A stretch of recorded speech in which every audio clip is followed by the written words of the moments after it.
It's 1967 when a new Chevy Camaro cost just $2,466.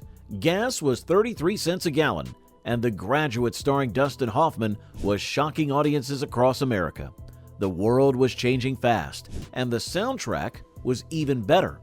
Let's dive into more musical treasures from that unforgotten year. The Beatles captured the spirit of 1967 with All You Need Is Love, first performed during the world's first global satellite TV broadcast called Our World. John Lennon deliberately wrote a simple message that could be understood by viewers in 25 countries.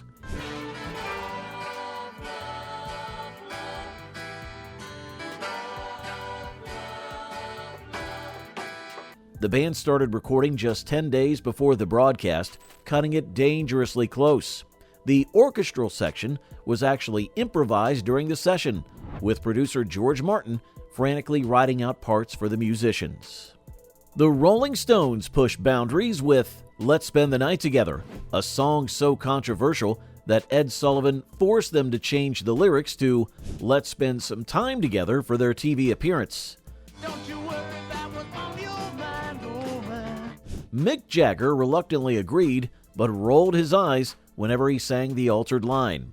The song was banned by numerous radio stations, which only increased its popularity among rebellious youth. The Stones recorded this during a chaotic period when both Jagger and Richards were facing drug charges.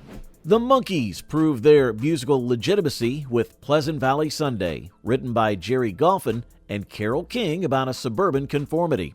Despite being created for a TV show, the Monkees fought hard for creative control. Local rock group down the street is trying hard to learn their song. This track featured Mickey Dolenz on lead vocals, while Peter Tork created the distinctive guitar intro. The suburban street referenced in the lyrics was actually Pleasant Valley Way in West Orange, New Jersey, where Goffin and King lived after moving out of New York City. And I'm a Believer gave the Monkees their second #1 hit after Neil Diamond offered them the song. Initially, Diamond wanted to keep it for himself, but was overruled by his producer. Session musicians played on the recording, though the band later performed it live. Michael Nesmith was particularly frustrated about not playing on their records, once punching his hand through a wall during an argument with producers. The song spent 7 weeks at #1, longer than any other hit that year.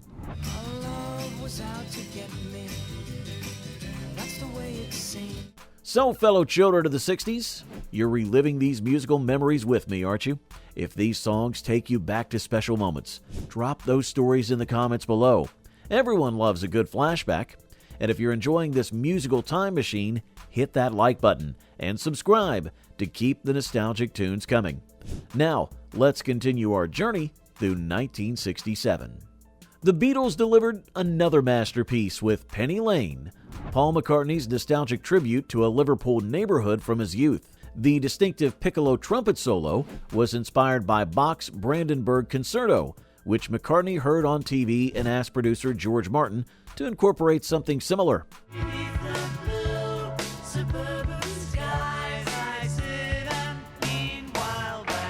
The actual Penny Lane street sign had to be repeatedly replaced as fans kept stealing it, until the city eventually painted the name on buildings instead of using signs. Happy Together rescued the Turtles from one-hit wonder status after their previous success with It Ain't Me, Babe. The song was rejected by numerous artists before the Turtles recorded it. It knocked the Beatles' Penny Lane out of the #1 spot on the charts. Lead singers Howard Kaylan and Mark Bowman later joined Frank Zappa's Mothers of Invention under the names Flo and Eddie due to contract disputes that prevented them from using their real names or the Turtles' name professionally. The Young Rascals captured the essence of summer with Groovin', a song initially rejected by their label boss, who declared it has no hit potential. The distinctive Latin percussion came from a last-minute studio decision when drummer Dino Danelli picked up maracas instead of sitting at his kit. Felix Cavalier's Hammond organ skills came from his classical piano training, which he initially resisted as a child.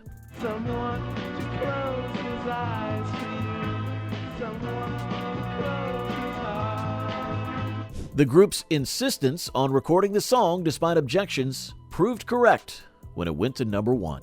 Buffalo Springfield's For What It's Worth is often misunderstood as an anti-war anthem, but Stephen Stills actually wrote it about the Sunset Strip curfew riots in Los Angeles. The band included future superstars Stills, Neil Young, and Richie Furay, who would go on to form Crosby, Stills, Nash & Young, and Poco. The group was named after a steamroller brand. Despite its enduring legacy, the song only reached number 7 on the charts, but has since been used in over 35 major films. There's a man with a gun over there. Strawberry Alarm Clock delivered the psychedelic hit Incense and Peppermints without their lead singer. In a strange twist, neither of the band's vocalists sang lead on their biggest hit. The publishers brought in a friend, Greg Munford, to sing the track, as the band members weren't nailing the vocal performance. The song was initially meant to be a B-side until a radio DJ flipped the record and started playing it. The band named themselves after a misheard Beatles lyric from Strawberry Fields Forever. Windy gave the association another chart topper following their earlier success with Cherish and Along Comes Mary. The song's subject was inspired by a real woman named Ruth Ann Friedman, who wrote the song while staying with a family of one of the band members. The association used multiple lead singers within the group, and their complex vocal arrangements required hours of practice. They were the first rock band to perform at the prestigious Monterey Pop Festival, opening the show before acts like The Who and Jimi Hendrix. The Hollies released Carrie Ann, reportedly written about Mary Ann Faithfull, but the band changed the name to avoid embarrassment. The distinctive steel drums were a last-minute addition when the band heard someone practicing the instrument in an adjacent studio and invited him to play on the track. Graham Nash's frustration with the band's commercial approach would soon lead him to leave and form Crosby, Stills and Nash. Meanwhile, the steel drummer was paid just £10 for his contribution to this top 10 hit.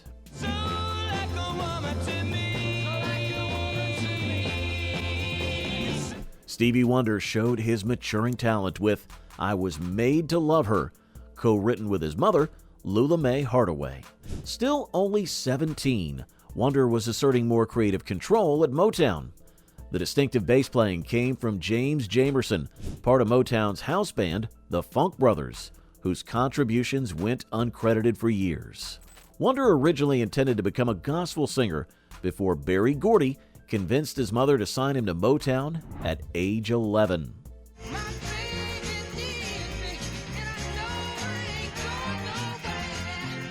The Foundations broke racial barriers as one of the first multiracial groups to top the UK charts with Baby Now That I Found You.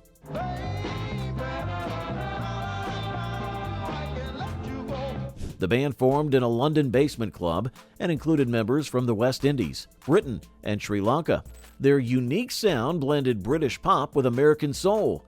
Original lead singer Clem Curtis left the band shortly after this hit, and his replacement Colin Young sang on their later hit, Build Me Up Buttercup.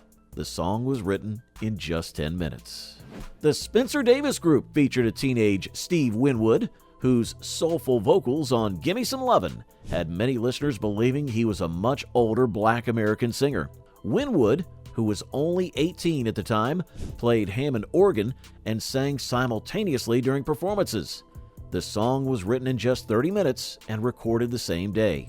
Shortly after this hit, Winwood left to form Traffic, forcing the band to find a replacement for their prodigious vocalist. The distinctive bass line came from Spencer Davis himself. Van Morrison launched his solo career with Brown Eyed Girl, though he received virtually no royalties due to a predatory contract. The song was originally titled Brown Skin Girl, before Morrison changed it during recording. Morrison has since expressed frustration with the song, feeling it overshadowed his more serious artistic efforts. The record company edited the song to remove the line, "Making Love in the Green Grass," which they deemed too provocative, though Morrison's original version is more commonly heard today. If these songs have been the soundtrack to your life's most memorable moments, I want to hear about it. Share those golden memories in the comments. And if you're digging this musical time capsule, make sure you subscribe and ring that notification bell so you don't miss our next volume. Your friends might appreciate this nostalgic journey too. So, hit that share button. The Grassroots delivered the Carpe Diem message of "Let's Live for Today," a translation of an Italian hit by the Rokes. The band was actually created by producers who wrote songs and then sought musicians to perform under the name. The distinctive 1, 2, 3, 4 countdown before the chorus was improvised during recording and became the song's most memorable feature. Despite numerous lineup changes, the Grassroots maintained their sound and continued charting through the early 1970s, selling over 20 million records worldwide. Never meant to worry the way that people do, and I don't mean to hurry as long as I'm with you. Marvin Gaye and Tammy Terrell created magic with Ain't No Mountain High Enough, though their apparent chemistry masked a purely professional relationship.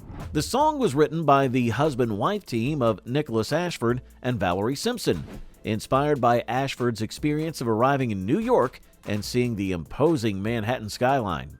Tragically, Terrell collapsed in Gaye's arms during a performance in 1967, later diagnosed with a brain tumor that would take her life by 1970. Gaye was so devastated by her death that he stopped touring for years.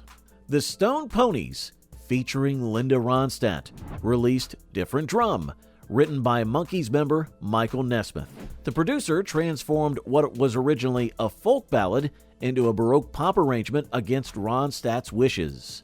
This creative tension ultimately contributed to the group's breakup, launching Ronstadt's solo career. Child, I've got my doubts. You can't see the forest for the trees. Nesmith wrote the song years earlier while still a struggling folk musician, before his Monkees fame. Ronstadt was initially reluctant to step into the spotlight, preferring the safety of being in a group. Smokey Robinson and the Miracles created another Motown classic with I Second That Emotion, inspired by a malapropism. While shopping with fellow Miracle Pete Moore, a salesperson said, "I second that emotion," instead of "I second that motion," giving Smokey the song idea. Robinson was not only a performer, but also a key songwriter and producer for Motown, writing hits for The Temptations, Mary Wells, and Marvin Gaye. Berry Gordy once called Robinson America's greatest living poet, and Bob Dylan referred to him as America's greatest living songwriter. Diana Ross and the Supremes closed our 1967 journey with Reflections, the first single credited to Diana Ross and the Supremes rather than just the Supremes, signaling Ross's eventual departure for a solo career. The psychedelic opening used early synthesizers and sound effects, showing Motown's willingness to experiment with contemporary trends. Florence Ballard, an original Supreme, was gradually being excluded from recordings and would soon be replaced.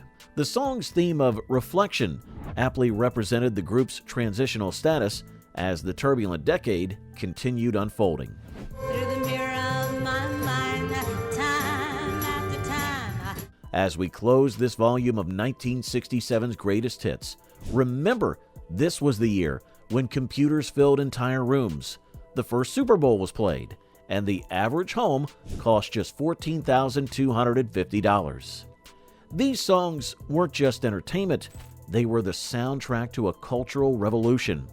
If you enjoyed this musical journey, please like, subscribe, and share with friends who remember these golden days of music. Drop your favorite memories in the comments. We're all part of this musical legacy. Until next time, keep those turntables spinning.